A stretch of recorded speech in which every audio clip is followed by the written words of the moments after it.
So yan mga bossing, gumanda na yung pan natin, yung pumilo mula nung naulanan sila Yan kahit isang bisis pala tayo nag-spray pero flawless pa rin yung bunga niya Wala siyang kagat na insekto. So yan. Pero ito mga bossing, hindi lahat ito ay may bunga mga bossing. So yan, katulad niyan dyan may mga puno na pailan-ilan lang yung bunga. Tulad nitong isa, wala pang bunga. Ayan. So ang ginawa natin nung tag-init mga bossing, para hindi masyadong matuyo agad yung ating dinidilig, nalagyan natin ng yung mga tinitiba nating puno ng saging.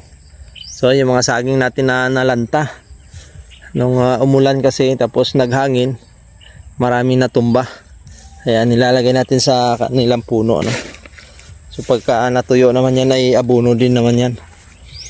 Katulad ng iba, hindi pa natin nalagyan. Pero yung mga nandoon, so ayan may natumba na uli na saging.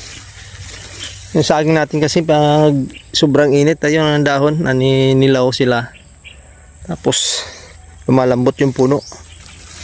Kusa lang natumba, sayang nga ito dahil maraming mga bunga itong iba. Hindi na pakinabangan. Mura pa. Tulad nito, may bunga natumba. So ayan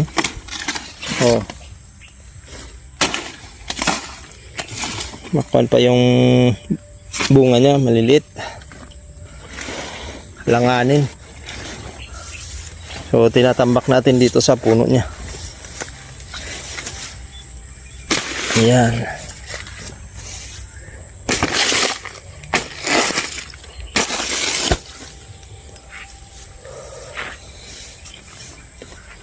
So ito isang puno, isa rin ang bunga niya Yan, hindi lahat mayroong bunga.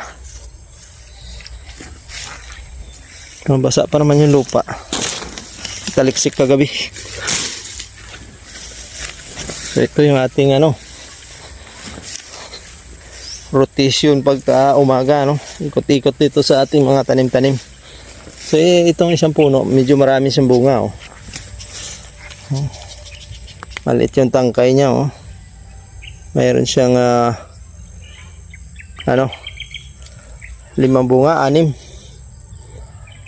Isang tangkay. So ayan. Maganda pa naman yung bunga niya. Pululis siya kahit na hindi natin nalagaan ng pag-spray sa insekto So ayan So medyo marami itong bunga nito, isang puno.